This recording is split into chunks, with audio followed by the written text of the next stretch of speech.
கருவண்டோ இல்லைன்னா வௌவால் சம்பந்தமே இல்லாம நம்ம பொதுவா கதவு திறந்து வச்சிருக்கிறோம் வீட்டுக்குள்ள வருது, இல்ல இந்த மழை சீசன்ல வருது, அது பொதுவா இயற்கையா வருது. சம்பந்தமே இல்லாம இந்த கருவண்டு வருது, நம்ம எங்க போனாலும் நம்மளே சுத்தி வருது. நீங்க பாத்துருப்பீங்க மீன் நார்மலா ஃப்ரீயா சுத்துற மீன் யாரோ எதிர்ப்பு நபர் ஒரு மூணாவது ஒரு நபர் நம்ம வீட்டுக்குள்ள வராருன்னா ரொம்ப ஆக்ரோஷமா சுத்துறது, டேங்க போட்டு அடிக்கிறது, அங்கிட்டு இங்கிட்டு போய் அடிக்கிறது, தண்ணி மேல சிந்துறது, இல்ல அவங்கள பார்த்துட்டு ரொம்ப ஆக்ரோஷமா இருக்குதுன்னா ஏதோ ஒரு நெகட்டிவ், அதாவது ஒரு கெட்ட ஒரு சக்தி நம்ம வீட்டுக்குள்ள விட்டுறது. திரும்ப நாய் கொஞ்சம் தூரம் ஓடி வருது, திரும்பவும் யாரோ வந்து பிடிக்கிற மாதிரி இருக்கு, திரும்ப வந்து அதாவது 2வது மாடியில பால்கனில இந்த இது நடந்துட்டு இருக்கு, திரும்ப வந்து நாய் இழுத்துட்டே போகுது. அப்புறம் கொஞ்ச நேரம் குறைச்சதுக்கு அப்புறம் அந்த நாய் என்ன பண்ணுது, அங்கேயே படுத்துருது. ஒரு 2 3 நாள் அது எதுவுமே சாப்பிடாம இருக்குது, குறைக்கிறது கிடையாது, வாய் சத்தம் கிடையாது, வாய் கட்டு மாதிரி ஆக்கி வீட்டுல இருந்துச்சுனாலே இந்த இதோட சத்தம் குறைஞ்சு போயிடும். தெய்வ கடாட்சம் இருந்தா மட்டும்தான் பள்ளி சத்தம் போடும். பள்ளிங்கிறது ஒரு கடவுள் மாதிரி, ஒரு பகவான். அந்த பள்ளியோட இது சத்தம் நம்ம வீட்டுல கேட்காம இருக்குதுனாலே வீட்டுல ஏதோ ஒரு கெட்டது இருக்குதுன்னு 100 பள்ளி சுத்தினாலும். வணக்கங்க எல்லாருக்கும். நான் உங்கள் பாலாம்பிகா. அதாவது இப்போ வந்து உலகத்தில் என்ன நடக்குது அப்படின்னு யாருக்குமே தெரியறதில்ல. நல்லது ரொம்ப கம்மியாயிடுச்சு, கெட்டது ஜாஸ்தி ஆயிடுச்சு.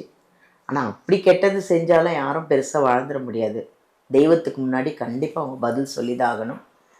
இப்போது அந்த மாதிரி ஒரு நிறைய நல்லது பண்ணுற ஒரு நபரை நம்ம சந்திக்க போகிறோம். நல்ல மனிதர், ஒரு அழகாக ஃப்ராங்காக பேசுகிறாரு, ஒரு என்ன சொல்ற ஒரு குழந்தை மாதிரி. இப்போ நான் வந்து உட்காந்ததுலேருந்து ஒரு குழந்தை மாதிரி என்கிட்ட பேசிகிட்ருக்காரு. ஒரு நல்ல மனிதர், நல்ல மாந்திரிகம் தெரிஞ்சவர்.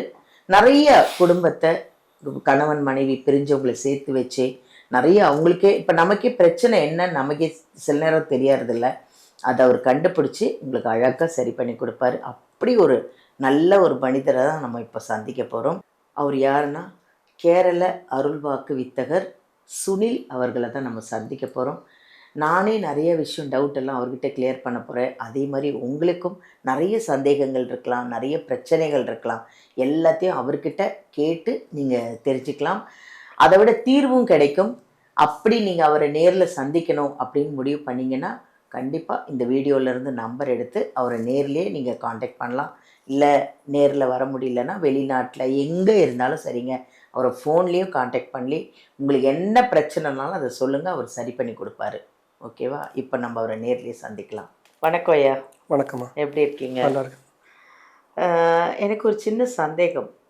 இப்போ நம்ம வீட்டில் வந்து ஒரு துஷ்ட சக்தி இருக்குது, சேவனை செஞ்சுருக்காங்க, இல்லை ஏதோ ஒரு பிரச்சனை நம்மளுக்கு இருக்குது அப்படின்னா எந்த ஜீவராசி வந்து உணர்த்தும்? எந்த ஜீவராசி வந்தால் ஆஹா இதனால தான் அப்படியா அப்படின்னு நம்ம எப்படி கண்டுபிடிக்க முடியும்? நம்மளால் முடியுமா? ஆக்சுவலாக வந்து கண்டுபிடிக்க முடியாது, சாதாரணமாக இருப்போம். ஆனால் துஷ்ட சக்தி ஏதோ ஒன்று இருக்குது, நடமாடிட்டுருக்கு, ஏதோ ஒன்று நம்மளை தாக்குது அப்படின்னா எந்த ஜீவராசி நம்ம வீட்டுக்கு வந்தால் அது உணர்த்தும் நம்மளை? அதாவது துஷ்ட சக்தி நமக்கு வீட்டுல இருக்குதுன்னா நம்ம எப்படி கண்டுபிடிக்கலாம்னா, கருவண்டோ இல்லைன்னா வௌவால் சம்பந்தமே இல்லாம நம்ம பொதுவா கதவு திறந்து வச்சிருக்கிறோம் வீட்டுக்குள்ள வருது, இல்ல இந்த மழை சீசன்ல வருது, அது பொதுவா இயற்கையா வருது. சம்பந்தமே இல்லாம இந்த கருவண்டு வருது, நம்ம எங்க போனாலும் நம்மளே சுத்தி சுத்தி வருது.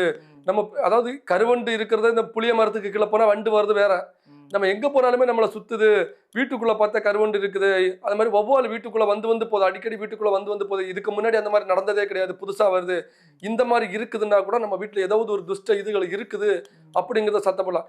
அது மாதிரி இந்த துஷ்ட சக்தி நம்ம வீட்டுல இருந்துச்சுன்னா கவுளின்னு சொல்லுவாங்க, அதாவது நம்ம பள்ளி. இது பதில் சொல்லாது, சத்தம் போடாது.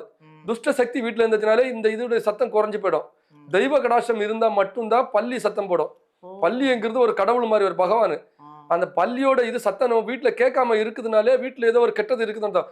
100 பள்ளி சுத்தினாலும் ஒரு சத்தம் கூட போடாம இருக்குதுனாலே நம்ம வீட்டுல ஏதோ கெட்டது இருக்குன்னு அர்த்தம். அது மாதிரி நம்ம வீட்டுல வளர்க்குற வளர்ப்பு பிராணிகள், இந்த மீன் நம்ம வளர்ப்புற ஆசையாட்டு, பட் அதுலயும் ஒரு வாஸ்துப்படி இருக்குது. மீன் எந்த இடத்துல வைக்கணும், எந்தெந்த மீன் வைக்கணும், வாஸ்து மீன் வைக்கணும். இந்த வாஸ்து மீன் நம்ம வைக்கும்போது என்ன பண்ணுதுன்னா, அந்த ஏதாவது ஒரு துஷ்ட சக்தி நம்ம வீட்டுல இருக்குது, அந்த மீன் என்ன பண்ணும், சிகப்பா இருக்கிற மீன் கருப்பாயிடும்.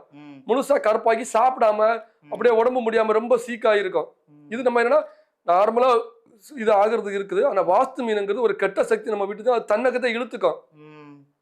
இப்ப நீங்க பாத்துருப்பீங்க மீன் நார்மலா ஃப்ரீயா சுத்துற மீன் யாரோ எதிர்ப்பு நபர் ஒரு மூணாவது ஒரு நபர் நம்ம வீட்டுக்குள்ள வராருன்னா ரொம்ப ஆக்ரோஷமா சுத்துறது, டேங்க போட்டு அடிக்கிறது, அங்கிட்டு இங்கிட்டு போய் அடிக்கிறது, தண்ணி மேல சிந்துறது, இல்ல அவங்கள பார்த்துட்டு ரொம்ப ஆக்ரோஷமா இருக்குதுன்னா ஏதோ ஒரு நெகட்டிவ், அதாவது ஒரு கெட்ட ஒரு சக்தி நம்ம வீட்டுக்குள்ள வந்திருக்குது அப்படிங்கறத நம்ம கண்டுபிடிக்க முடியும்.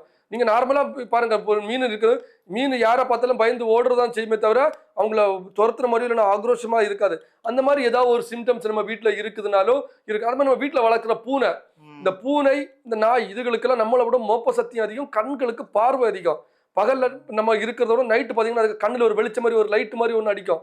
அது என்ன பண்ண, அந்த கெட்டதுகளை அது ரொம்ப நேரம் ஒரு ஏதோ ஒரு இடத்த பர்டிகுலரான ஒரு இடத்தையே பார்த்துட்டு உட்கார்ந்து இருக்குது, இல்ல ஏதோ அதை பார்த்து ஊழையிடுது, ரொம்ப நேரமா குறைக்குது, இந்த மாதிரி இருந்துச்சுன்னா. சமீபத்தில் எனக்கு இந்த மாதிரி ஒரு ஒண்ணு கிடையாது, ரொம்ப ஒரு பயங்கரமான ஒரு வீடியோ நம்ம டிவியில பாக்குறது மாதிரி சிசிடிவியில பதிவான ஒரு இது. நம்மளுடைய கஸ்டமர், அதாவது நம்ம கிட்ட வந்தவங்க கொண்டு வந்து காட்டுறாங்க, ஒரு நாய் ரொம்ப நேரமா குறைச்சிக்கிட்டே இருக்குது, அப்புறம் யாரோ அந்த நாயோட 2 காலையும் பின் காலை பிடிச்சு தூக்கிக்கிட்டே போறாங்க. நாய் சம்பந்தம் இல்லாம 2 காலையும் ஊனி பின்னாடி, பின் காலை ஊனி முன்னாடி நடக்கலாம், ஆனா முன்காலை ஊனி பின்னாடியே இழுத்துட்டு போற மாதிரி போகுது, அது குறைச்சிக்கிட்டே போகுது.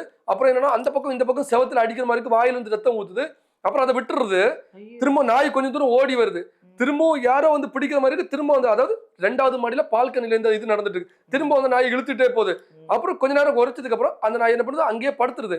ஒரு 2 3 நாள் அது எதுவுமே சாப்பிடாம இருக்குது, குறைக்கிறது கிடையாது, வாய் சத்தம் கிடையாது, வாய் கட்டின மாதிரி ஆகி போச்சு. திருப்பி ஒரு 3 4 நாள் கழிச்சு நார்மல் ஆயிருந்தது. இந்த மாதிரி ஆகுது, இது மாதிரி இருக்கு. அப்ப அது நாய்க்கு தெரியுது. அப்புறம் அப்புறம் அதுக்கப்புறம் தான் நம்மகிட்ட வந்ததுக்கு அப்புறம் தான் நம்ம பார்த்தாச்சுன்னா, அந்த வீட்டுக்கு பக்கத்து வீட்டிலே தூக்கு போட்டு ஒரு ஆளு, இறந்த ஒரு ஆளு, அந்த ஆளுடைய ஆன்மா இங்க சுத்துது.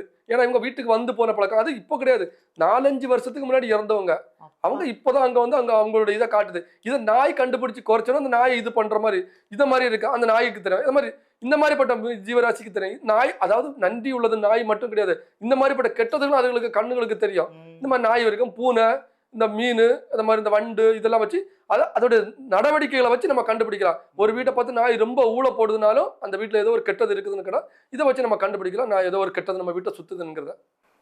கண்டிப்பா நிறைய துஷ்ட சக்தி இருக்குதுன்னா இந்த ஜீவராசிகள் வந்தாலே கரெக்டா தெரிஞ்சிடும் சொல்றீங்களே. நன்றி ஐயா. நன்றி. துஷ்ட சக்தி நம்ம வீட்டில் இருக்கு, ஒரு பிரச்சனை இருக்கு அப்படின்னா நம்ம எப்படி தெரிஞ்சுக்கிறதுனா, இந்த ஜீவராசிகள் வந்தாலே வௌவால் வரக்கூடாதான், கருப்பு வண்டு வரக்கூடாது. நாய்க்கு நல்லா தெரியும் யார் யார் வராங்க, எது உள்ள நுழையுதுன்னு. இந்த மாதிரி ஒரு மீன் கூட எங்கெங்கே வைக்கணும், மீன் வளர்க்கலாம், பட் அது எங்கெங்கே வைக்கணும் வாஸ்து பிரகாரம். மீனே கூட நம்மளோட தீய சக்தியெல்லாம் எடுக்கிறதுக்கு உண்டான பவர் மீனுக்கு கூட இருக்குது. இந்த மாதிரி ஜீவராசிகள்லாம் இருக்குது அப்படின்னா நம்ம தெரிஞ்சுக்கலாம் அப்படின்னு நம்ம கேரளா மாந்திரீகம் சுனில் ஐயா கிட்டேருந்து நிறைய விஷயத்த நம்ம பகிர்ந்துக்கிட்டோம், நிறைய விஷயம் தெரிஞ்சுக்கிட்டோம். நன்றி.